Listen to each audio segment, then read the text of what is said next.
Welcome to Monday Motivation. It's another Monday. Today, the topic is an ending is always a new beginning. I don't think that's a very profound statement because it's just true.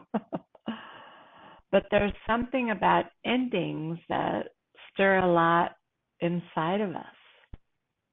Sometimes an ending feels clean and timely, a chapter wrapped up just neatly. At other times it feels abrupt or incomplete or even painful. And yet there's a truth. An ending is always a new beginning.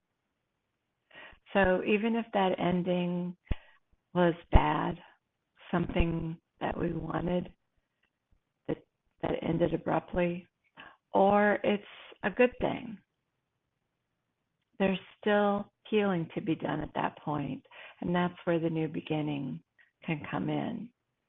So as we step into a new season, many of us are carrying questions like, well, what now? Who am I becoming? What am I supposed to do? Or how do I move forward without rushing or having fear? So today I want to explore 3 simple ideas, but they are powerful too. Why real change often begins at an ending. Why slowing down is essential for living with intention. And the third one is how reclaiming your days can bring peace into your everyday, ordinary life. If we haven't met before, my name is Terri Sterk. I am a wellness coach and an author. I serve women like you, those who have experienced challenging seasons. My aim is to help you nurture wellness of body, mind, and spirit. An ending doesn't mean you have to reinvent yourself overnight. It's about beginning again intentionally. I recently watched a video by Leah Boaz. You can find her on YouTube. But she said, I wanted a simple life, so I built one. And that piqued my interest. So what struck me wasn't what she gave up in building her new life. It was what she gained. She gained clarity, peace, presence. Endings disrupt lives that are on autopilot.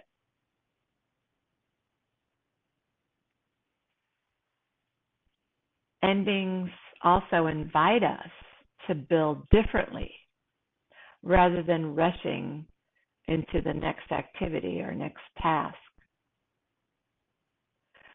So let's talk about real change that begins at an ending. Most people don't change when things are comfortable. Change usually comes about when something ends or gets uncomfortable. Some examples might be your role changes. You get a new job or a new position, either at your job or in some volunteer capacity, whatever it might be. But you have a new role. Maybe you become a mother for the first time. Another one is a relationship that ends or a new relationship that begins. These are all periods of being uncomfortable. A challenging season of life, like illness or family drama, death of a loved one, or many other traumas. These create challenges, and this is where many people rush. They seek a new beginning without sitting with the ending long enough. without slowing down to rationalize all they've been through. Some people promote New Year's resolutions, goals for the new year. I'm not suggesting resolutions. In fact, I'm suggesting that endings offer time to reflect and reset no matter what the time of year. And if we have that mindset, then we're constantly reflecting and resetting all year long. That's how we thrive, by understanding and recognizing things happen and they end and we get through them and then we have a new beginning. But when we skip that reflection step, we repeat old patterns. Most of us look for change outside of ourselves. We assume that when things are more organized, more controlled, or when issues are resolved, peace will follow. I lived this way for most of my life.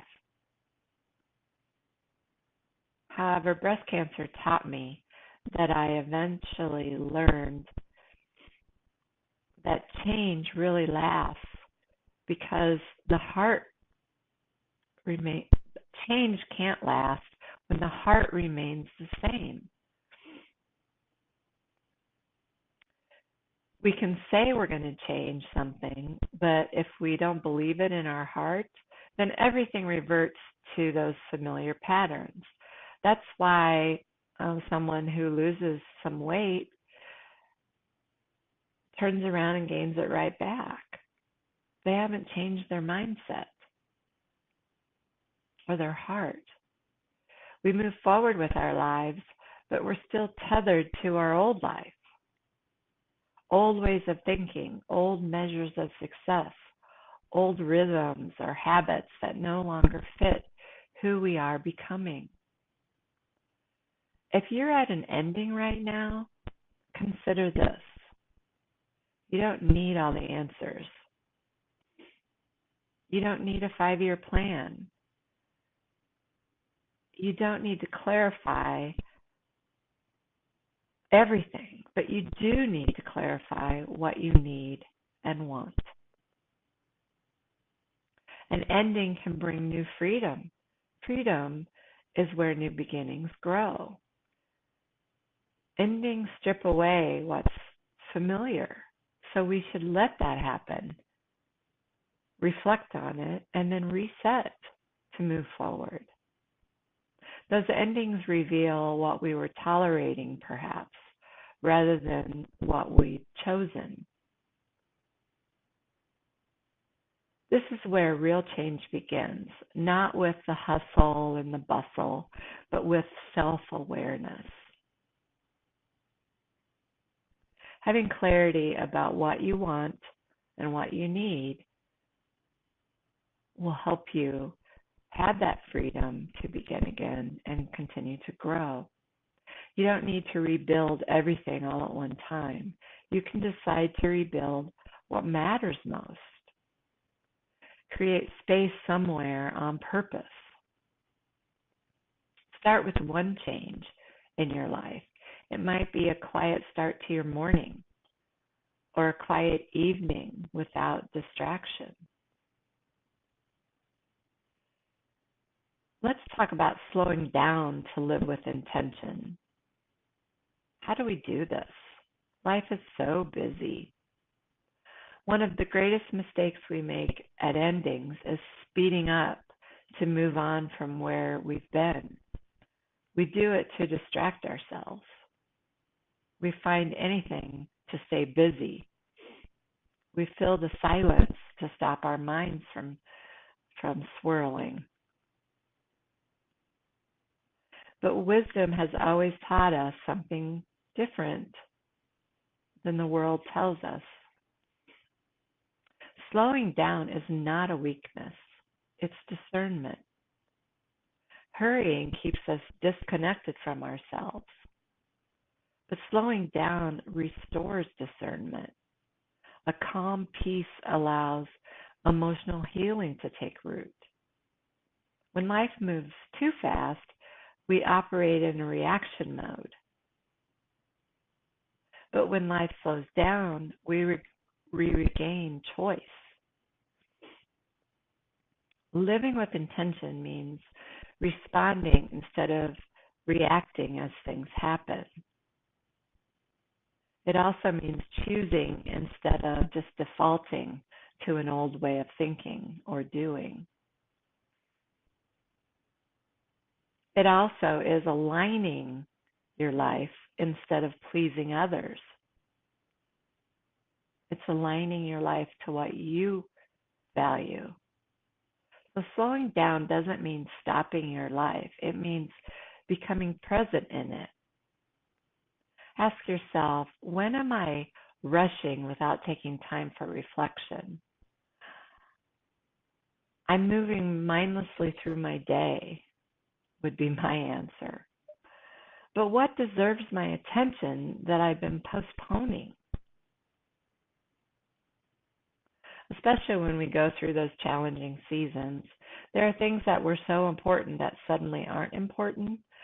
Well, what are those things, and do we need to rethink that? What would it look like to move forward with purpose, but not pressure? Intentional living has deep roots. Long before the current productivity culture that we all live in, people understood rhythm.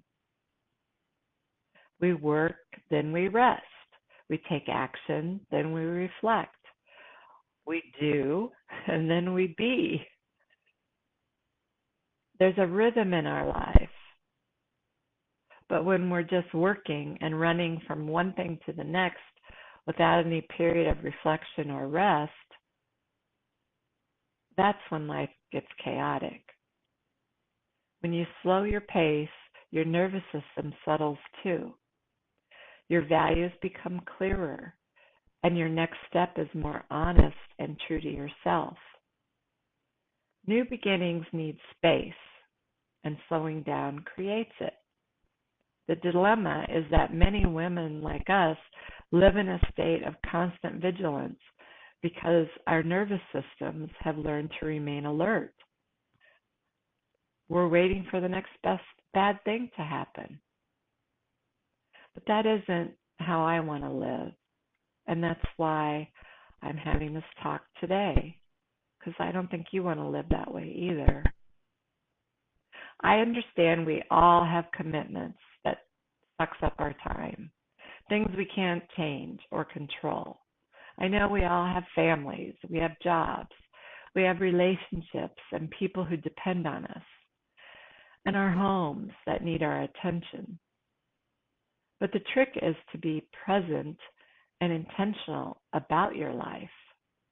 Then you can create space in your life by letting things go that really don't serve you any longer.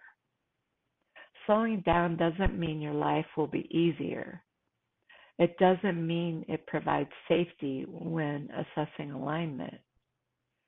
Healing doesn't happen in chaos. It happens in periods of steadiness, in stillness. You might say an unhurried life isn't empty. It's intentional. It's choosing presence over pressure. Here are some practical examples that maybe you can relate to. When you're leading this sort of intentional life and slowing down, you have fewer commitments. But the commitments you do have, you're doing them all very well. You have open space in your calendar, perhaps. You don't have more time. You just have time to do what you want instead of doing what everyone else expects. You get to choose how you fill your time anytime there's that open space, and that's great. You have morning and evening routines that anchor the day, and you let go of the need to justify time for rest, because rest is a critical part of our healing. So how do we reclaim your day so that we can have peace. Peace doesn't come from having more time. It comes from choosing how you use the time you already have. It's about shaping your ordinary days to fit your lifestyle and your values. Then you can let go of something else that feels heavier than it should. Simple routines create emotional stability. The result is that peace is maintained rather than pursued. Peace isn't something you stumble upon, it's something you build day by day. When life feels chaotic, it's often because our days feel unclaimed. They belong to obligations or expectations and endless demands that we didn't choose. They don't truly belong to us. Reclaiming your days doesn't mean controlling everything. Again, I understand there are things that suck up our time that we can't control, but it does mean choosing what truly matters. Sometimes you have to prioritize and you have to say no to things just so you can have time to find that open space and create the peace that you want. But when peace shows up, your calendar reflects your values and your choices. Your energy is respected because you're taking more time to rest. Your inner world isn't constantly on alert anymore. So start small. Peace is practiced on ordinary days, in ordinary moments. Reclaiming your days means deciding how you will begin your day, how you transition from one activity to another, how you speak to yourself, how you allow rest without feeling guilty, how you honor your limits, how you end your day. These are choices you can make. You don't need a perfect life to live a peaceful one, but you do need alignment. You need deliberate, intentional understanding of your days. Every ending gives you a chance to deliberately reset how you live based on your own value system. And over time, those reclaimed days reshape your life. Peace grows when your life reflects your own values, not expectations of the outside world or of other people. Or they could be your own expectations because you feel like you should do something because other people expect it or the world expects it. But you don't need a perfect life to live peacefully. You need an aligned life. And that's the one that you've created, that you've chosen. A simple, unhurried life doesn't just happen. It's built one decision, one boundary, one reclaimed moment at a time. If you're at an ending right now, hear this clearly. You are standing at a threshold. Your ending has prepared you for a new beginning. What begins will reflect what you choose next. So take a breath, slow your pace, honor where you've been and all you've accomplished. Because every ending, when met with awareness and intention, truly is a new beginning. Every ending gives you a chance to choose again, to slow your pace, to live with intention, to build peace into your everyday life. So if you're at an ending right now, maybe this is your invitation, not to rush forward, but to build what comes next with care and thoughtfulness. That's what I have for you today. And as always, I'm cheering you on. Have a good evening.